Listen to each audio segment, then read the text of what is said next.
3½ வயது பெண் குழந்தையை பாலியல் வன்கொடுமை செய்த வழக்கில் கேட்டரிங் மாஸ்டருக்கு 12 ஆண்டுகள் கடுங்காவல் தண்டனை விதித்து திருவள்ளூர் போக்சோ நீதிமன்றம் தீர்ப்பளித்துள்ளது. திருவள்ளூர் மாவட்டம் உளுந்தை கிராமத்தில் இயங்கி வரும் கேட்டரிங் நிறுவனத்தில் மாஸ்டராக திருச்சியைச் சேர்ந்த பிரபாகரன் என்பவர் வேலை பார்த்து வந்துள்ளார். கடந்த 2020ஆம் ஆண்டு ஜூன் மாதம் அதே கிராமத்தைச் சேர்ந்த 3½ வயது பெண் குழந்தை தெருவில் விளையாடிக் கொண்டிருந்தது. அப்போது சாக்லேட் தருவதாக கூறி 3½ வயது குழந்தையை மாஸ்டர் பிரபாகரன் கடத்தி சென்று பாலியல் பலாத்காரம் செய்ததாக கூறப்படுகிறது. இதுகுறித்து குழந்தையின் பெற்றோர்கள் திருவள்ளூர் அனைத்து மகளிர் காவல் நிலையத்தில் புகார் அளித்தனர்.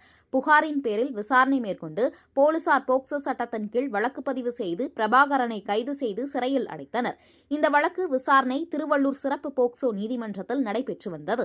இந்த வழக்கு விசாரணை முடிந்து நீதிபதி உமா மகேஸ்வரி இன்று தீர்ப்பு வழங்கினார். அந்த தீர்ப்பில் 3½ வயது குழந்தையை கடத்திய குற்றத்திற்காக 7 ஆண்டுகள் கடுங்காவல் தண்டனை, மேலும் ரூபாய் 10,000 அபராதமும், பாலியல் பலாத்காரம் செய்த குற்றத்திற்காக 5 ஆண்டுகள் சிறை தண்டனையும், ரூபாய் 25,000 அபராதமும் என மொத்தம் 12 ஆண்டுகள் கடுங்காவல் தண்டனையும் 35,000 ரூபாய் அபராதமும் விதித்து தீர்ப்பு வழங்கினார். மேலும் குழந்தையின் பெற்றோருக்கு இழப்பீட்டுத் தொகையாக ரூபாய் 3.50 லட்சம் வழங்கவும் அரசுக்கு நீதிபதி உமா மகேஸ்வரி பரிந்துரை செய்தார். இதனை அடுத்து பிரபாகரனை புழல் மத்திய சிறையில் அடைத்தனர்.